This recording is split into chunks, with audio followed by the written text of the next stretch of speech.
Hey everyone, welcome back to the Sports Psych Show. Thanks so much for joining me. Today, we're going to be talking all things mentorship, personality, social status, and we're going to be doing that with Matt Hoffmann. Matt, welcome to the Sports Psych Show. Hi, Dan. Happy to be here. Thanks so much for the invitation. As I mentioned to you previously, I've listened to a few of your episodes over the past few years, and I'm familiar with some of the guests you've had on. So really happy to join you today. Oh, well, so pleased you could join us. I'm really looking forward to having this conversation with you about a subject matter I'm really fascinated in, actually, and I think we don't talk about it enough. But look, before we get on to that, why don't you introduce yourself to us? Tell us a little bit about yourself. Sure. So as you said, I'm Dr. Matt Hoffmann. I am currently an assistant professor in Southern California. I'm at California State University, Fullerton. There are quite a few California State universities across California. It's sometimes confusing to people, but my campus is the Fullerton one. I've been in this position for about 3 years now, but I am originally Canadian. I'm from Toronto, Canada, and sort of did all of my schooling there. And not unlike many people who get into sports psychology and even other professors in sports psychology, I was obviously very interested in athletics when I was younger. Played all the sports you could think of, particularly ice hockey and baseball, and was introduced to sports psychology a little bit as an athlete, not enough. I certainly wish I knew a lot more at that point. And yeah, happy to go into it further, but as sort of a brief sort of synopsis of my background, I guess I transitioned from being an athlete to sports psychology and kind of just kept progressing through university into my position right now. As a Canadian, you have a background in playing ice hockey. Unsurprising, that's your national sport, isn't it? But baseball as well. That's an interesting combination Yes. there, ice hockey and baseball. Which, when you reflect back, which was there a main sport, or did you divide your time between the both? Great question. I was playing competitively in both sports, and yes, you're right. They're both different. Hockey, you're making very quick decisions, not a lot of time to plan out what you're doing strategically. It's very intuitive, I would say, and on the go decisions. In baseball, of course, very strategic, and it's slower. But I like the decision making of baseball a lot. Very analytical, thinking through all these decisions, and I tried to apply that to ice hockey. And perhaps that's why I wasn't more successful actually in ice hockey. Maybe I overthought things a lot and needed to sort of just trust myself and go with it at times. But ultimately, I did choose ice hockey over baseball towards the end of my, I guess you'll say, career, and played until I was around 19 years old, and then transitioned into university. I love the way that you broke those sports down. You sounded like such a sports psychologist. It was brilliant. It was fantastic. And just dwelling on the ice hockey, I mean, when you reflect back, I mean, you've already alluded to, I kind of wish I knew then what I know now. Is that very similar to my golf career? Would you say, that there are things that you know now that, if you'd known then, you might have been a better ice hockey player for it? I think I didn't spend enough time sort of dwelling on my strengths. Okay. If you think about a sports psychology perspective, Yeah. thinking about things I was good at, things I did well, and maybe focusing on being more confident. And I would spend a good deal of time reflecting on what I wasn't doing well and how I could be better. So I think certainly having a sports psychology consultant at that time would have been useful. I mean, that could apply to any sport, I suppose, but in ice hockey, your mistakes can look really glaring at times, and they're not always that glaring, but they might just seem that way. So yeah, that's my thoughts on that. And what's your day-to-day role at Fullerton? Are you teaching, researching, a mixture of both? Yeah, it's a mixture of both. I teach a few courses at the undergraduate level in sport and exercise psychology. Those are more introductory level courses. I teach an applied sports psychology course. Then at the graduate level, it's more of an advanced sports psychology course. And then as a researcher, of course, I like statistics. So I teach a grad level statistics course and also research methods. So it keeps it interesting and exposed to different students with different interests. So I like that. And then of course also have to do research, have graduate students, and it keeps me busy. Well, we're here today to unpack a research paper you did, and you did with another researcher, Jeemin Kim. The research paper, Personality, Social Status, and Willingness to Mentor Teammates Among NCAA Athletes.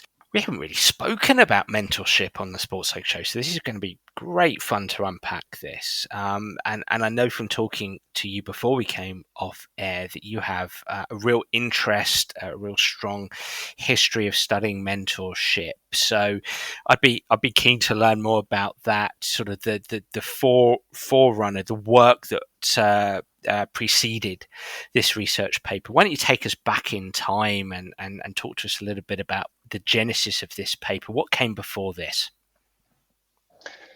Sure, great question. So I think maybe I'll go really back further, Okay. and like a lot of students or people who are interested in going into sports psychology, you think really about sports psychology as the mental skills, right? Yes. You think about sports psychology practitioners and things like self-talk, imagery, and very important things. And as a student at some point in undergrad, I remember I was in a class, and all of a sudden I realized that there was this whole area of sort of group dynamics and social psychology and organizational psychology that we were applying to sport. And I thought, oh, this is awesome. Yeah. This is a whole different way of looking at sports psychology where I could work with teams and look at relationships. So fast forward a bit, I ended up going into a master's degree with my advisor, Dr. Todd Lougheed. I also did my PhD with him, and he's been looking at athlete leadership for years. So how are captains and other leaders leading a team as a whole?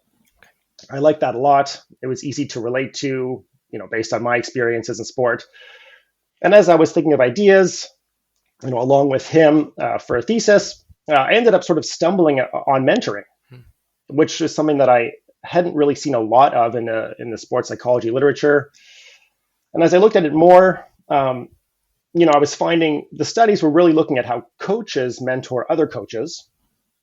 There were other papers looking at how coaches mentor athletes, but I really wasn't finding anything on how athletes mentored athletes, which to me seemed like leadership, but it was it's almost like a specific form of leadership, right?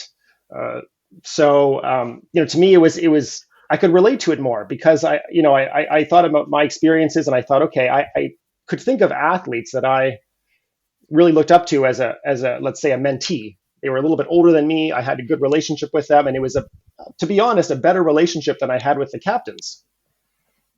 I think the captain role is so large. You're doing so many things. You can't have these really one-on-one relationships maybe with all your teammates. And I thought, okay, this is sort of a way that I can do research within the scope of what my mentor, my advisor was doing, Todd, but do it on a more specific level. So like a mini version of leadership, looking at sort of one-on-one mentoring relationships. And that sort of kicked off, the work I've been doing, I guess, for, I don't know, almost 10 years now, looking at a peer mentorship. So happy to keep talking about sort of the first study I did, but that's sort of the how I got into it and how I got interested in it. Well, yeah. Give us a bit of a biography here with the studies. What was that first study that really progressed your interest?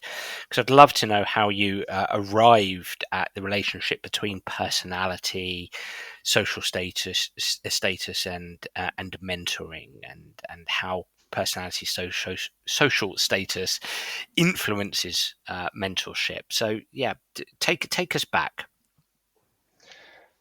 Sure. So the studies before this one, and we'll get into the study later, obviously, but Yeah. this was looking at how athletes, whether they're willing to mentor, so whether they are willing to be that peer mentor. Yes. All the studies before this that I've done have been looking at mentorship from the, let's say, the mentee's perspective. Okay. So the person who is being mentored. Okay.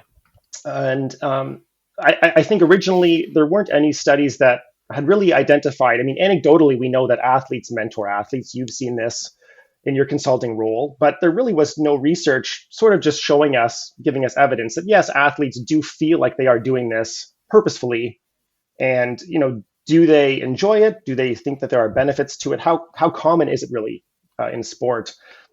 So I think the first study kind of was looking at just essentially, do athletes feel like they are engaging in a mentoring relationship? And you have to give them a definition that shows that this is a more serious relationship than just a sort of minor Yeah. friendship. So is it really a sort of a closer bond between a more experienced athlete and a less experienced athlete? Usually in terms of sort of age a little bit, and also sort of just experience in the sport and status. And are you receiving, some sort of task-based mentorship? So you get tips and advice about sort of the tactical aspects of sport, and or do you receive guidance that helps you on more of a personal level? Perhaps if you have personal matters, do you feel comfortable talking to your peer mentor about things that are more sensitive, that you might not feel comfortable talking to with all of your teammates? So in this first study, we had college athletes, university athletes, basically report on whether they felt they were mentored. And it was interesting. I believe in that study, only around 40% of the athletes, we had a few hundred athletes, only about 40% of them had ever felt like they had another teammate who was a peer mentor to them. Based on a sort of a definition that really detailed to them, this is a different relationship from just a typical friendship. So that was kind of interesting. And we did find that those who were receiving mentorship did report greater satisfaction with their athletic experience. So they were happier with sort of their commitment levels to their team, happier with their performance levels. So that was sort of an early indication that there were some peer mentorship relationships happening here, and that there were some benefits to this. From there, started moving into more trying to figure out what are mentors doing. So, okay, there are these benefits. And this all stems really, I'll just back up for a second. This stems from decades of research in organizational psychology or industrial psychology. So mentoring, we didn't start this in sport. No.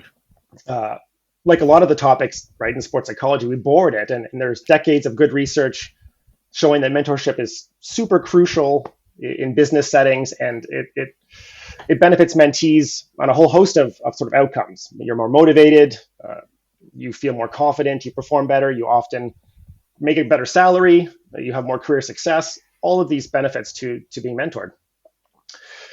So the next step was kind of to figure out, what are these mentors doing in sport? So we interviewed around 14 athletes, I believe. They were Olympic level athletes.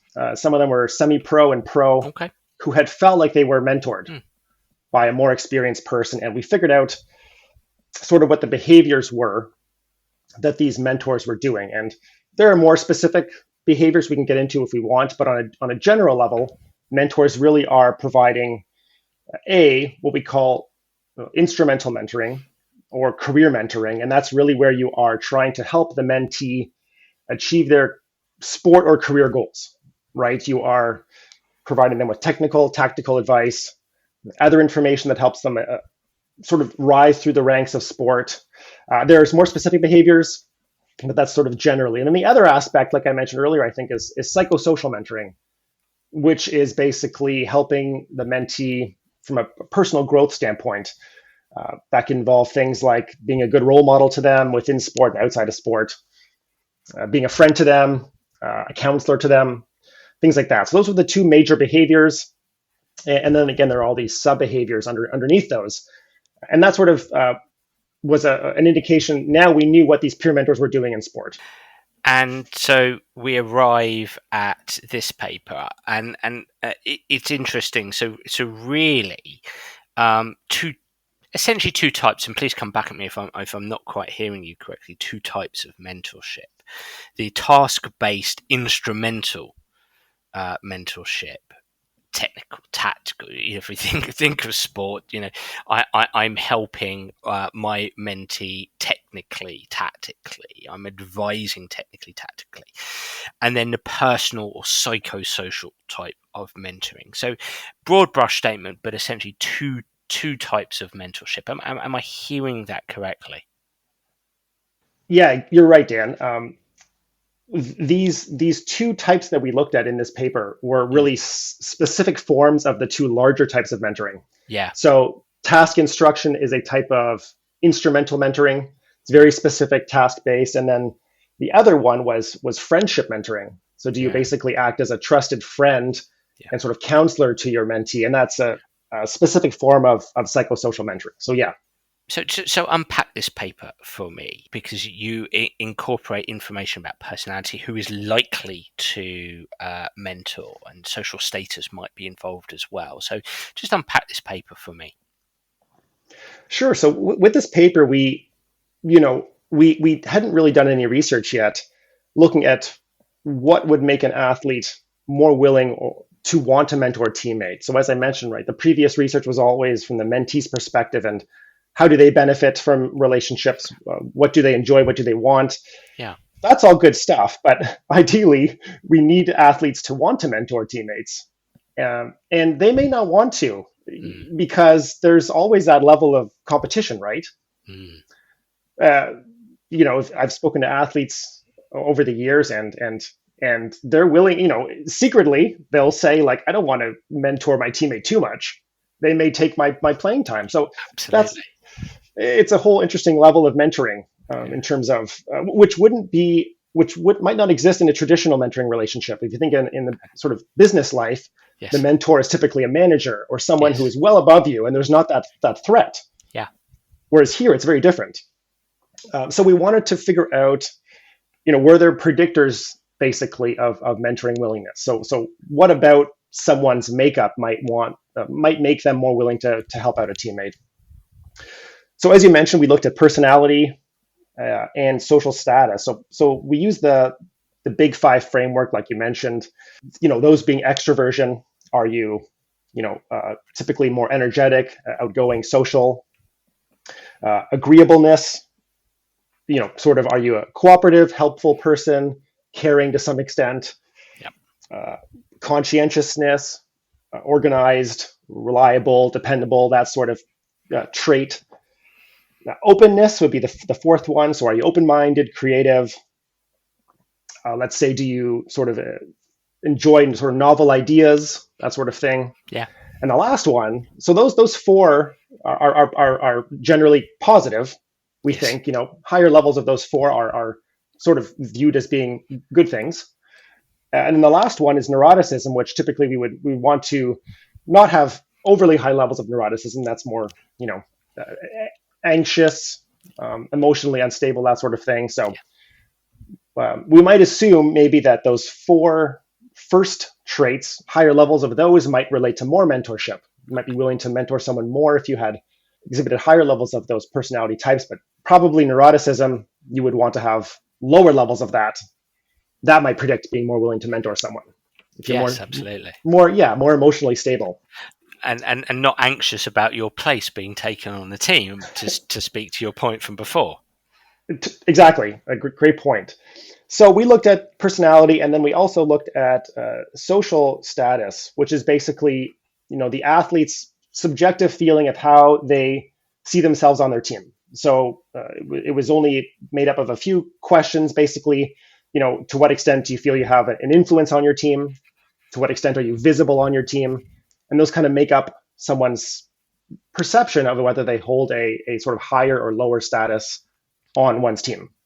Then you might assume that perhaps a higher status would relate to someone feeling more comfortable mentoring a teammate because they feel like perhaps they're in a good position to help someone because they are probably a more talented athlete, more experienced, and maybe there's not that threat of helping out a teammate. So we had just under 200 athletes who were from the NCAA, Division I and Division II fill it out. They were athletes from across the US, so that was a nice sort of benefit to the study. And they also rated their mentorship willingness, like we said earlier, in terms of their task instruction and their friendship. And also sort of a different layer, or another layer, I guess, to this is we also wanted to get into that positional competition issue. So we also asked them to rate their willingness to mentor a teammate, both from a task and friendship standpoint, but also consider whether that teammate plays your position or a different position. Okay, interesting. And based on some of the previous research that exists out there, there is some evidence that an athlete is maybe less willing to help a teammate out who is a high status athlete compared to a low status athlete, because they don't feel as threatened by that teammate, right? So we were trying to weave that into this. Okay. So I can get into the results right now if you'd like. Please, yeah. So I guess on a sort of the first two main findings are, I guess, is that athletes who were more extroverted, so again, more energetic, more sociable, more outgoing, and also those who were more agreeable. So they're more cooperative. They can see others' perspectives, perhaps. They're maybe more caring, more sympathetic to others. Athletes who reported themselves that they had higher levels of these two traits, they were more willing to provide what we're calling friendship mentoring. So more willing to act as let's say, a close sort of trusted friend, more willing Yeah. to help them with any sort of personal concerns they might have. And they were willing to do this to teammates who played their position and also teammates who did not play their position. So it seemed like it sort of transferred to all of their teammates, basically, regardless of position. Just before you carry on, I'm really fascinated with that, because it makes absolute sense, doesn't it? That those who are outgoing, rewarded by social cues, warm, caring of others, if we break agreeableness down to that, that they would be inclined to mentor from a friendship perspective. That makes absolute sense, doesn't it? Did neuroticism play a part here at all? Neuroticism didn't. There was a in terms of the correlation, it did show that sort of lower neuroticism would relate to higher mentorship willingness, but it wasn't a Yeah. main predictor when you look at the more sort of sophisticated regression analysis. It doesn't come out as a sort of an individual predictor. But it maybe in the background, it still seems that probably being more emotionally stable is a useful trait if you're looking for athletes who would be more willing to mentor their teammates. Interesting. So that's the sort of the first two findings, I guess. The next finding is a little bit more uh, interesting, I think, because here we bring in social status. Mm. So the next finding is that athletes who were more open, so that the openness trait, perhaps more open-minded, again more creative, looking for different things to maybe stimulate them. So Yes. athletes who sort of have this trait of openness, they were more willing to provide the task instruction type of mentoring. So again, looking to help athletes with any technical or tactical advice. They're more willing to give them, let's say, constructive feedback or correct them on any sort of technical aspects. They were willing to do that to teammates who actually played a different position, which is interesting. And now, to sort of make this a little bit more complex, this was moderated by social status. Right. So this relationship, being more open-minded, Mm-hmm. relating to more willingness to help out a teammate in terms of task instruction who plays a different position, this only held for athletes who felt like they were a higher status athlete on their team. So in other words, you need to feel like you are uh, perhaps more prominent, uh, Powerful. sure, powerful on your Yeah. team, more talented, more experienced. If you feel this way, perhaps you're more comfortable doing this sort of Yeah. mentorship. And when you have this sort of feeling that your status is maybe important on your team, then the fact that you are open-minded matters. And this then relates to your willingness to mentor a teammate and provide them with advice, even when they don't play your position. That's really interesting, because so as a broad brush statement, I can be open-minded. I could be interested in helping others, interested in the technical, tactical side of my teammates' games. But if I perceive myself as low status, then I'm not necessarily going to have the bravery to put that front foot forward and actually provide advice. It's kind of what I'm hearing you say there. Yeah, I think you put that perfectly, right? You need to have that comfort level and maybe that Yeah. confidence that you're able to do this, and you feel comfortable in this position. Um, and yeah, just simply being open-minded and creative and looking to different experiences maybe isn't enough. You need to have that higher level of status to be willing to help a teammate who plays a different position. And I think it makes sense if you think about sort of practically what would this look like, in real life. If you think about, we put this in the paper. Hmm. Jeemin actually put this in the sort of the paper. He had the idea to kind of explain it like, think about soccer, or we can call it Yep. football. You know, think about sort of a forward Yep. in soccer. Looking, so they're acting as the mentor, sort of, and looking to a teammate who plays a more defensive role, Hmm. not their position. Yes. And you might imagine that forward helping that defensive player, providing them with technical and tactical information about what forwards tend to like to do, Yeah. Yeah. right? And giving them basically mentorship and saying, hey, I'm a forward, you're a defensive player. You don't play my position. I'm a high status athlete, though. I'm pretty good. I know what forwards like to do. And I'm going to tell you basically what you can expect from forwards. And this will help you in your defensive role. I think this is kind of what this would look like in real life. That's really interesting. But hey, look, as somebody who's really invested in personality science, I find it interesting that conscientiousness isn't necessarily at the fore here. I would have thought that, players who are high conscientious, would be putting themselves forward as, I'm going to be a great teammate. I'm going to mentor my teammates.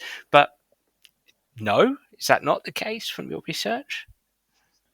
Yeah, great point. I thought the same thing. Hmm. I initially thought, like you're saying, conscientiousness is important across domains, right? We see that it's important for success, student success as well. So you might think so, and some research, more organizational psychology, business psychology, does show that Okay. conscientiousness is a predictor of mentorship. So being more reliable, organized, dependable, Yeah. it would make sense. You probably want a mentor who is like that, right? Yeah. Compared to someone who's more maybe disorganized. And in this case, there was a correlation, I believe, between higher conscientiousness and mentoring. But again, in terms of the sort of main predictors in a more complex analysis, it didn't come out. So, in simple terms, extroversion and agreeableness driving friendship mentoring, openness mediated by social status driving task mentorship. Yes, correct. That's basically the sort of the core findings, I guess. As somebody who has studied mentorship over the years in a sports setting, see, I'm listening to what you're saying, and I'm thinking teamwork here, and I know that's a slight. I mean, I suppose I can ask you: is that a completely different topic, or is there a sort of a relationship between mentorship and being a great teammate? Essentially, could a lot of this actually come under the umbrella term of teamwork or teamship? Would you say? I think it's definitely a component of teamwork. If you think about, a component of teamwork would be probably cooperation and communication, a good social support system. Uh, Peer mentorship definitely falls into that. And I think if you're trying to think about, how do you foster this within a sort of a teamwork system and have more Mm. effective teamwork, you have to promote and try and facilitate these mentoring relationships, which becomes sort of an interesting conversation because, what we're talking about in sport here and in this study, these are really happening organically and Yeah. informally. So these athletes are naturally sort of gravitating towards a peer mentor, or vice versa. They're rarely formally paired together, but they could be formally paired together. And you might have seen this in your work, and I've seen this. Some teams do have sort of a formal mentorship system. And we can talk about that further, the differences between those and whether they're effective or not. But that would be maybe a way to try and purposely foster peer mentorship in a way that would be tapping into trying to make a team more effective and getting into that sort of teamwork aspect that you're talking about. Well, I'd love to explore that. I mean, given your studies and given what you know, and I want to respect what you have researched and haven't researched, but maybe you've got your own personal thoughts and hypotheses. You know, how can teams go about? How can coaches of teams go about utilizing this data, or utilizing any of the research that you've done on mentorship? Sure. So, what I've found so far is that it seems like the vast majority of the mentoring relationships athletes say happened organically, informally, right? Yeah, of course. And that's probably a good thing. We know from research, not in sport, but in other domains, that mentees benefit more from these relationships, generally speaking. Okay. So when we compare them to relationships where they were formally paired, those can also be effective, but they're not quite as effective as those where people mutually sort of gravitated towards each other, right? We can kind of relate to this just as people in our own mentoring relationships.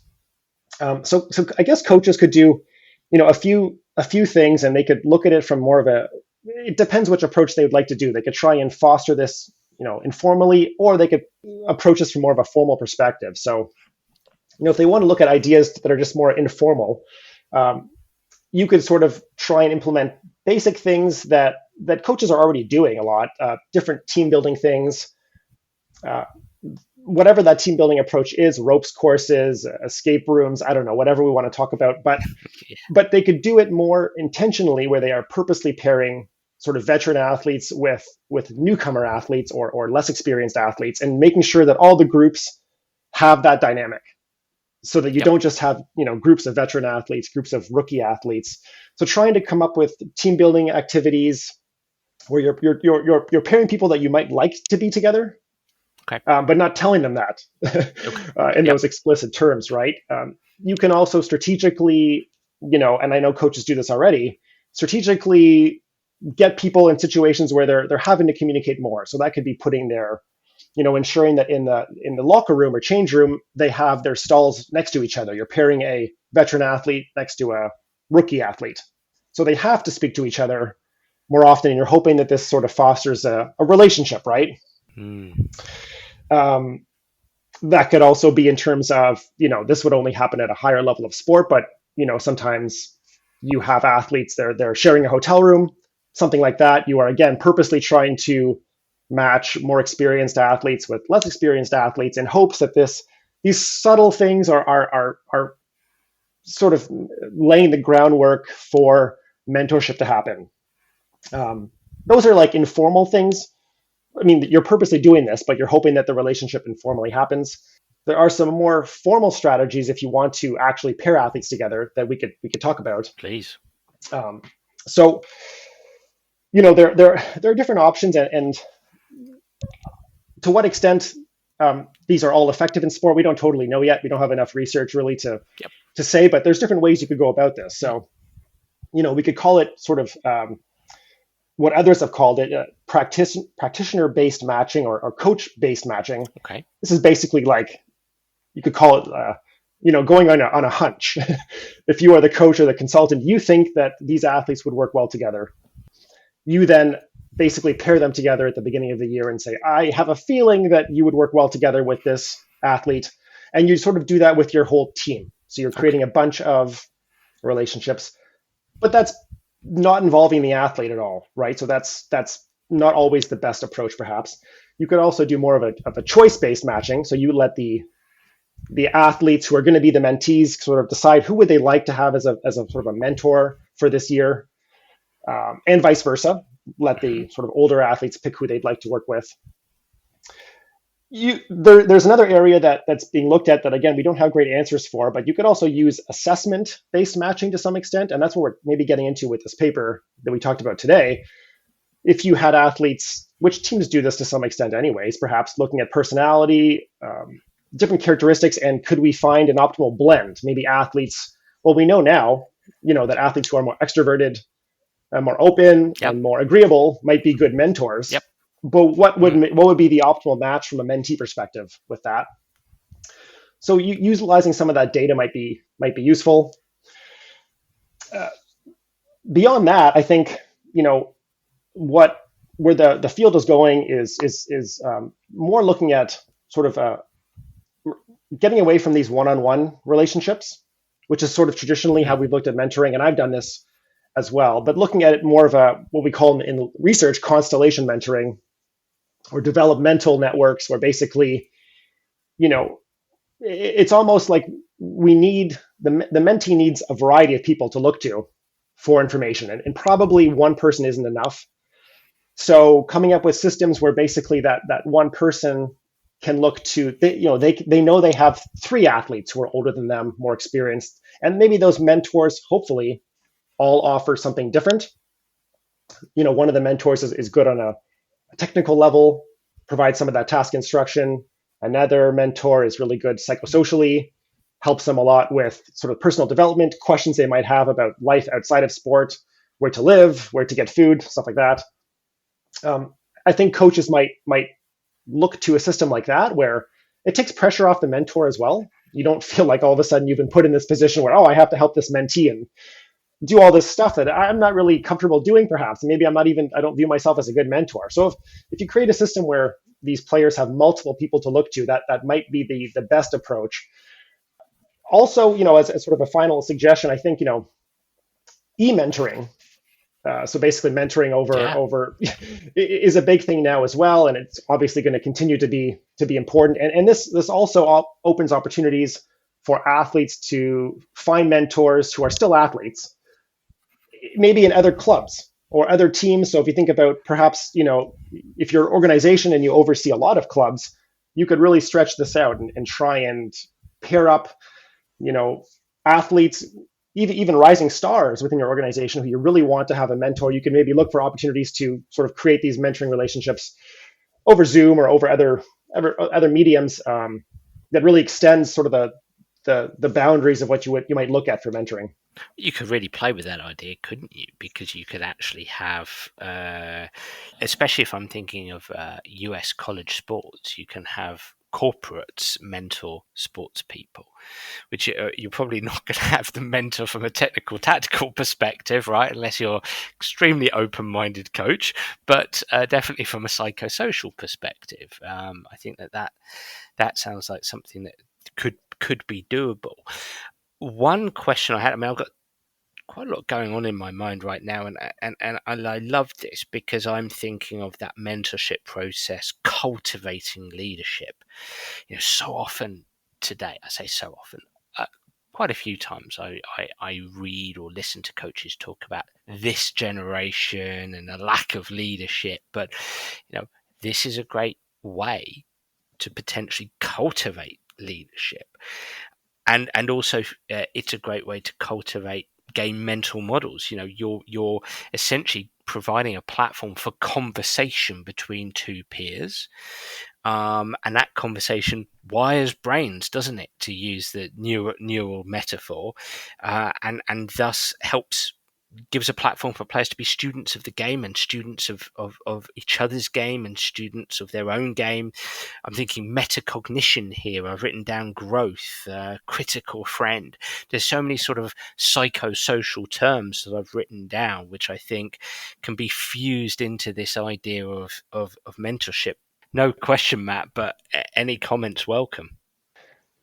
I think I totally agree with you. I think I'm curious, your thoughts on this as well. I think, Yeah. athletes, they're getting so much information now from a variety of sources.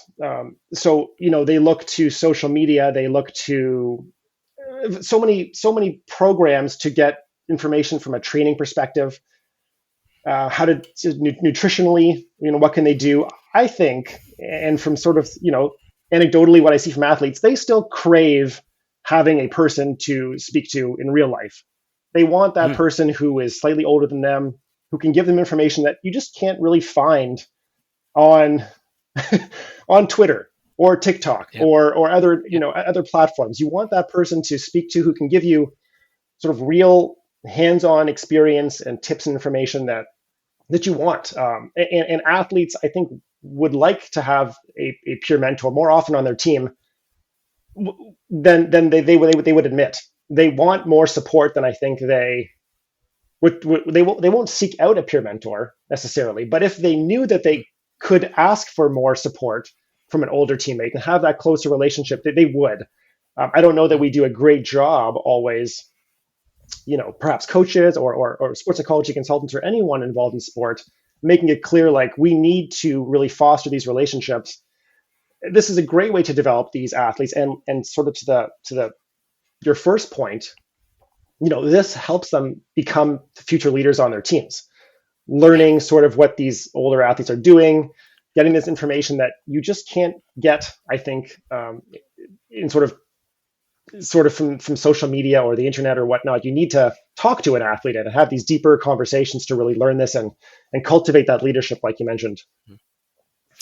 Well, as you're speaking there, it's making me think. I mean, your studies have.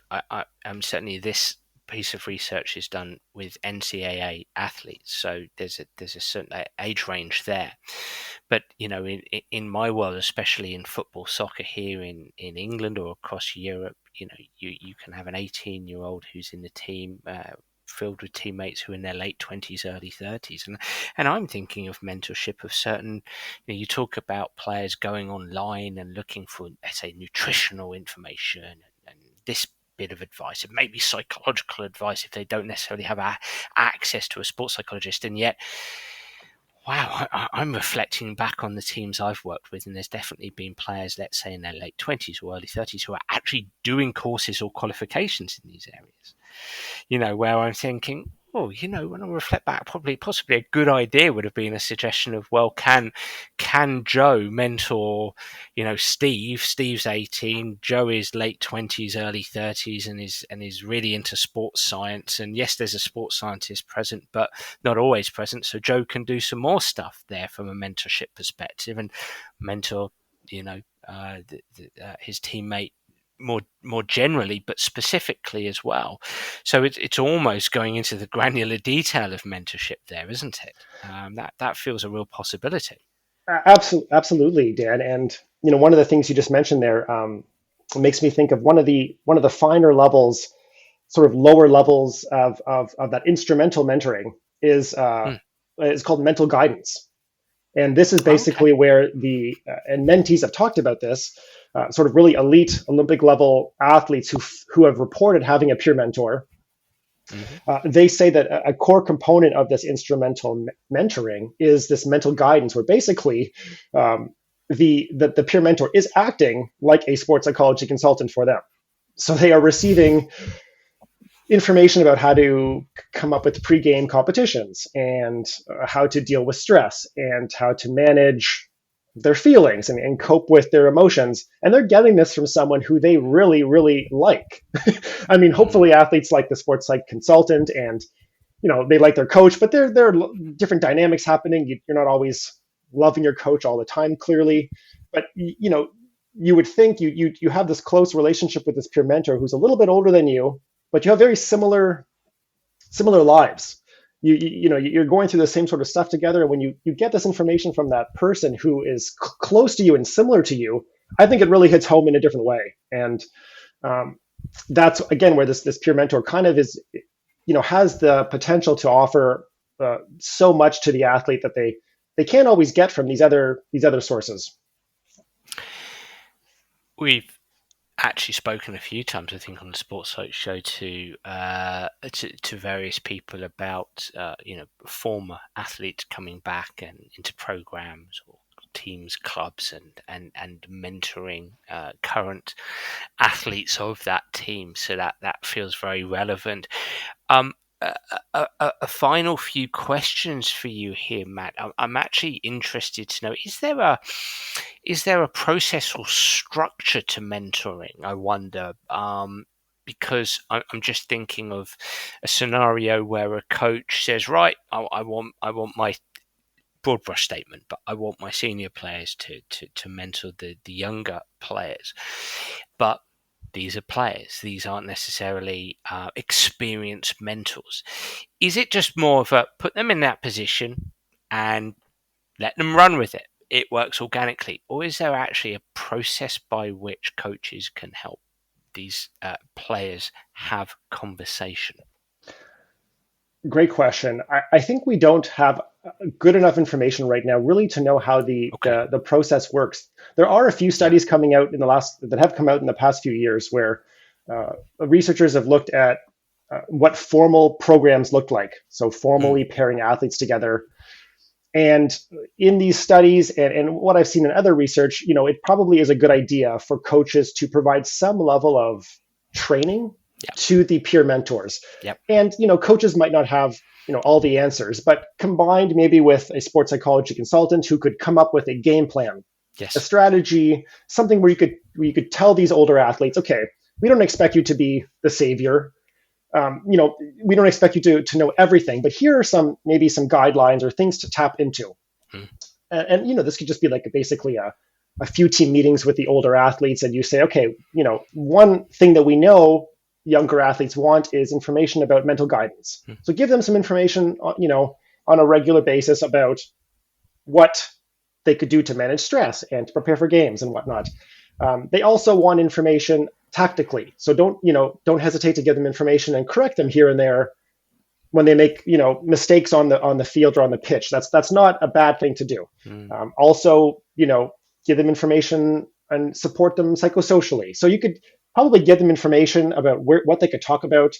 And at a sort of pro level, this could extend to things like navigating the media, knowing how to travel effectively, meals you have to think about in advance, all sorts of things, right? So I think giving them some guidance and creating a schedule, so to some extent formalizing it where, okay, maybe, those serving as sort of athlete mentors, peer mentors, meet on a weekly basis or a bi-weekly basis. And this sort of gets the ball rolling. And then from there, maybe you hope that it turns into sort of a natural relationship where things are working on sort of a useful basis. And one thing that's interesting, I'd like to look into this further, is probably sort of how these relationships look like over time, because there is sort of this, initiation phase.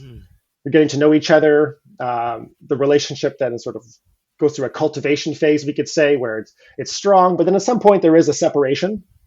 Say an athlete is traded or leaves the team or retires, and then there is a redefinition sort of the relationship, right? So at some point, you are on let's say a more level playing field perhaps, and you're mutually helping each other out, and it becomes maybe more of a friendship, and the mentorship aspect sort of changes. But I'd like to see what that would look like, or does look like, I guess, with athletes.